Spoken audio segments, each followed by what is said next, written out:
Jason, if you would like to say a few words about yourself and your brother Ryan, just introduce you and your family a little bit. Okay, well, my name's Jason Fladlien, and I'm from Iowa, and I grew up here my whole life. I just turned 26 here in April, and my brother Ryan recently passed away from cancer January 25th of this year, and he was only 8. He just had his 8th birthday in December, and he was my brother, and I would visit him all the time, and I was always there since he was born, and he was one of the closest people in my life. Him and my mom were the two people that I was really more connected with than anybody else, and that little kid, he was just such a go-getter, and we bonded.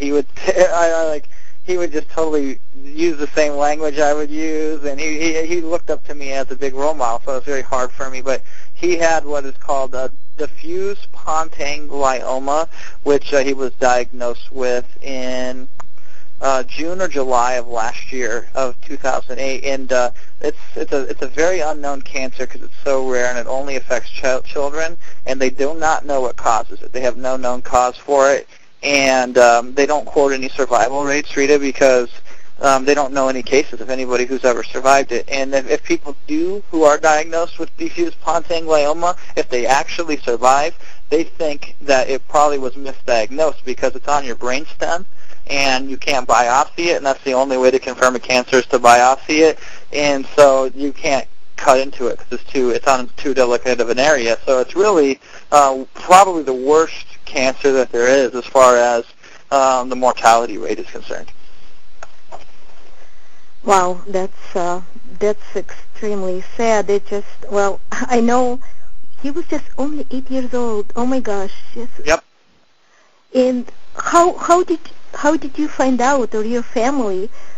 Was he like, what were the symptoms? It's just like, I don't know, with a child that young, I guess it's very hard to figure out what's going on, what's wrong, and yeah, that's a good point. We actually caught it by accident, and we were lucky to catch it as early as we did, because typically to survive 6 or 7 months with this type of cancer is better than the average. And what had happened was he hit his head at a diving board at school, and then a week later, somebody threw like a rubber, one of the rubber bricks that they had in the class at him and hit him in the head again, and so he got hit in the head twice in a week, and he started waking up complaining about headaches, and he had tinglings in his fingers and his toes.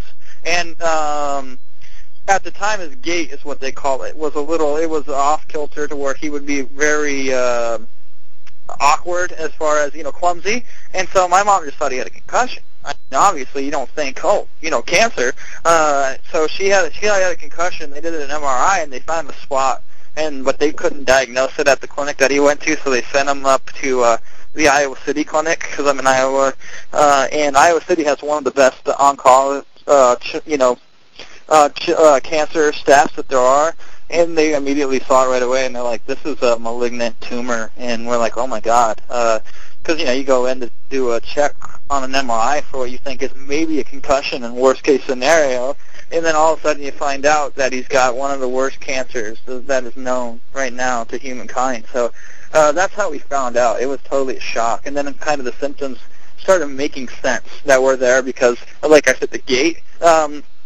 He used to be really big into baseball. The year before he was really good, and then something happened where he wasn't that good at baseball anymore, and he didn't really have that much eagerness to do it. And we just thought it was clumsiness, but it was really because he had developed that tumor on his brain.